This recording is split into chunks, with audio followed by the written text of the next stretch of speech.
او مجال هەیە ینی سەریدا ئەز جەژنا قوربانێ لوە پیرۆز دەکەم کارمەندێ ڕۆدا و خەلکێ مەیت سنگەرێ شەردە پێشمەرگە و هەمە شەڕوانێ دبەر ئازادیە و مافدا مافێ خوا و ملەتێ خۆدا و هێڤیامە ئەوە گۆ ملەتێ کورد شاد ببێ بە ئازادیکێ بە مافێ خوا بە دەستهلاتەکە دەستپاقژ و خەمخارێ ملەتێ خوا هێڤیامە ئەوە گۆ ئەم کاربن لێڤەگەرەکێ چێ بکن هەمە ئالیژ هەفتوورە خۆڕە هەریەکێ گۆ ئەم کاربن بەست تەنێ خەما ملەتێ خۆ و مافی وی بخۆن نە بەرجەوەندیە کەسایەتی بێ ئان حزبایەتی بێ ئەم کاربن خۆسەرە بقەوێزن هەگەر ئەم کاربن وا بکەن وێ تشتێکی باش بێ ئومدیا ملەتێ مەدمەدە ئەوە کەسێ سیاست مەدار و کەسێ تێک و شەڕ و کەسێ حزبیتیە دکن و کەسێ خەمخارێ ملەتێ خۆنا هێڤیا ملەت دوادە ئەوە گۆ کاربن لە هەفتوو ڤەگەرن کاربن دەستی خۆ درێژکن ژ هەفتوورە نەتەنێ ئەم هەفتوو بتەوێنن مثلا ئیرۆ درۆژا جەژنێدە هون ئەم ببێژن و ئالیên دنیên ڕۆژاوای کوردستان و زێدە دانوستاندن di navbera de nîne hûnê bikarbin îro destê xwe dirêjî hev bikin ئێمە هەرجار ئەف گەلێکی دۆبارە دبێ ئەف سالفەهانێ ئەنۆ هەر یەک ژمە دبێژێ ئێمە دەستێ من درێژە و ئێدی ترکێ ناکە ینی لەسەر عەردێ خویایە بێکا کی ئاستەنگیا چێتکێ و کی خۆ دوور دکێ ji danûstandina کوردی و سەرمێزا کوردی و navmala کوردی یەک rêza کوردی بپارێزێ ئەو نابکێ نەها ئێمە ئەمۆکە کورد کوردستانە سووریا ڕەوشە کوردی خراپە هەندروێ سووریا کوردستانە سووریادا مالباتا کوردی سەر هەڤنەمایە وەضعی ئابووری خراپە ئارامی تنەیە مەترسیکە عەجێب لە جەعدێ سەیتەرە کریە ئەنۆ کابەرێمە بکوودەیە پشتی بۆیەرە عەفرینێ و جەریمەتە عەفرینێ گۆچێ بوو هەمە دەڤەرێ کوردی کۆبانی جزیر دکەڤنە مەترسیەدا ئەنۆ کابەرێمە لکویە وێ بکوودە چێ پەیادێ مەسەلەن بە ئالیکی بەرێ خۆ دێ شامێ بێ شەرت و مەرج بێژێ ئەمێ هەرن بکن بێ شەرت و مەرج بێژێ ئەمێ هەرنا ئدل بێ شەر بکن دووەجهێ تیرۆلا و نزانم کێدا ئەمێ هەرن قوربانیە ئانژی ئێسیر لە جەممە دەستێ مەدا ئەمێ سوێدا مەسەلەن بگوهارنش بۆ گۆ ئەمانە ئازاد بکن ئەو بکن ئەف ڕەنگێ نەها بڕاستی ئارامیە و دڵخۆشیە و دڕەحەتیە نائێنێ جعدا کوردی ئاگۆ دڵخۆشیێتێنێ جادا کوردی ڤەگەرە تەڤگەرە سیاسی بریارە سیاسی یەک بێ هەلوەستا سیاسی یەک بێ داخوازە کوردی یەک بێ هنگی دڕەحەتیە جەم ملەت چێ دکێ و لە جادێ چێ دکێ حەتانی گۆپێک ژینەوەی یەکڕێزیە ملەتێ کورد نێزیکبوونا تەڤگەرە سیاسی دەیە سیاسی لە ڕۆژاوای کوردستانی ئیرۆ مەسەلەن ئالیên ئەنە کەسێ و ئالیە تەفدەم و پەیەدە وێ بچن سەردانا هەف جەژنێ هەف پیرۆز بکن بەلێ جیران و گوند و ناف خەلکێدا خەلکێ ما کەسایەتی دەبێ بەس وەک سیاسی و شاندێ سیاسی و هەرن سەردانێ بکن پەیەدێ دەریە خۆ بە نەکریە حتانی نەها خەلکێ ما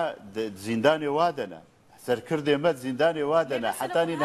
هەرن بەردەریە ئۆفیسەکەوان لە دەری بدن ji بۆی جەژنێ دەریژ وەرەڤە ناکەن ئۆفیسێ مە قەپات کردبێ و سۆتان بێ شەوتان دەبێ و ئەژی هەرم دەریە وی ناخم گەرەکە ئەو دەستهلاتە بەرپرسیاریان مەزن لە ئالیە وایە ئەو بگەرن ئەو کارن مەقەدەخە بکەن ئەو کارن چون و هاتنێ خراب بکن و ڕاوەستێنن ئەو کارن ڕەوشە سیاسی ڕاوەستێنن ئەو کارن چالاکیە سیاسی ڕاوەستێنن کارن وێژی بکەن کارن وەرن سلاوێ بکەن کارن هەرن مزگەفتەکێ کارن هەرن مالەکێ کارن هەرن ئۆفیسەکە کوردی کارن هەرن مەقەر بەرەگاکی کوردی ببینن سەرکردێکی کورد ببینن سەرکردە ئەنە کەسێ ببینن نەهات دژمناتی نامەدەتنێ دژمناتیان ما ئانجی ناکوکیە مە سیاسینە مەسەلەنها پێیەدە دەبێ ڕەوشێدە وەرە سەردانا ئۆفیسێن وە بکە یانجی مالێن وە دبەک و هەنێک ئالیگرێن وەژی ببێژن و هەم ئۆفیسێن مەگرتنە هەمژی هونتێن سەردان ئەبەد ئەموێ نابێژن و دەستێ مە ڤەکریە و سنگا مە ڤەکریە و مێژیکی ڤەکری ji ber قوناغ وێت خوازێ قوناغ گەلێکی هەستیار و تەنگا دەvê یەکڕێزیە کوردی چێ ببێ هەگەر پەیادێ خۆ حەسێب دکێ کورد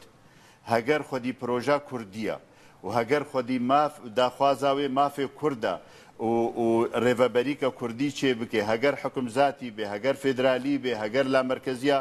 فەرە بێ و دیموقراتی بێ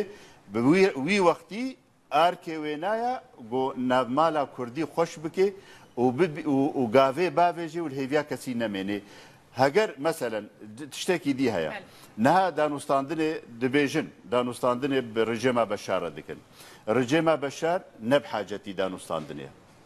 مەسەلەن وەختەی نفوسا کوردی لوا ڤەگەڕاند کەسی دانوستاندن پێرە نەکرد بەخۆ بریارستاند مەرسوومەک دەرخست و ئەو کرد ئانها مەرسوومەکی دەرخێ بەشار الئەسەد بێژێ مافێ کورد دەست نیشان کردیە فلان تشتی و فلان تشتی دە سێ نقطه بێژێت دەستورە سووریاویە گۆ ئەم دخوازن بگوهرن دوێ دەستورێ دەژی دانێ تعدیل بکێت شتێکی بکێ کی پێشیاوی گرتیە و ڕیاوی گرتیە هێڤیە مە نەلسەر بەشار الئەسەدن هێڤیە مەلسەر ملەتێ منە و یەکڕێزی و هەفگرتنا ملەتێ کوردە و مالا کوردیج بۆ دڕەحەتیل جەمچێ ببێ مالا کورد سەر هەف نەمایە بۆ هەر مالێک بووە سێ چار پارچە بکێمایی دەوێت جژنا قوربانێدا ئەز سەدی سەد متەئەکدم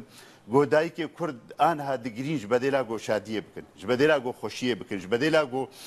سەر تەلیفۆنە کارن جژنا زارۆکێ خۆ بووکێ خۆ کەچێ خۆ نابکەن ینی چما ئەمێ ڤێڕەوشەیە بکەن ببە دەست پێشخەر دەوێ مەسەلێدا کەک جدعان مەسەلەن تەبخۆژی گوت هون دەبێژن دەریێمە ڤەکریە پەیە دەبێژە دەریێمە ڤەکریە لێ کەس ناچەل دەریێ ئێدن نادە یعنی دەوێ یەک جەم خۆدە دەست پێ بکە هەرل دەریێ ئێدن بدە ببێژە ئەس هاتم ئەv ئثبات دکێ بقەتعی ji pêş hemû kesî ve û gelekî bizelalî nopeyedê ticare bi projeka netewiya Kurdî ticare kar nekiriye û xebat nekiriye li ser heger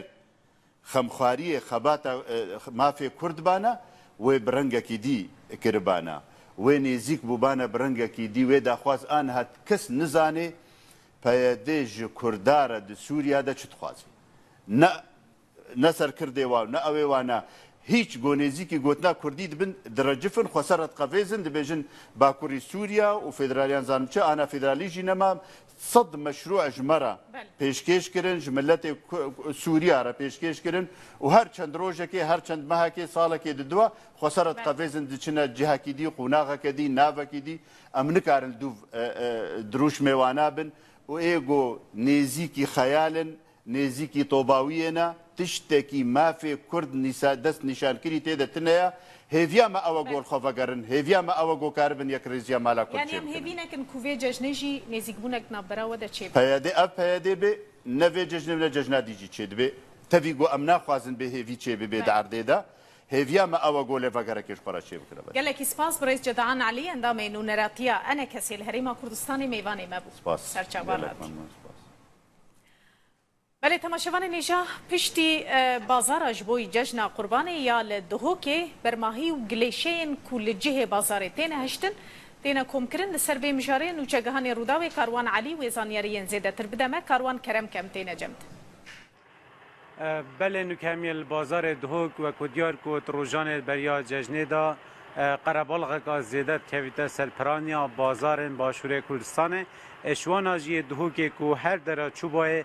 کارتون هوانیان جیم شبیجین او پاشماوین خاشاک و کدماند نوا بازار دا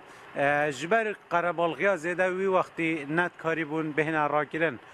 در روزایی که جشن دا بشک جوا کری کاریم بیانی دیگر یه روشاوای کردستان و دیسای نافخوی افرو هوا پاکشگیرنا بازار دهوک رابوینه بوی چنده جی که هم ببینیم بزانین اوید کنه کل دفمن کینه و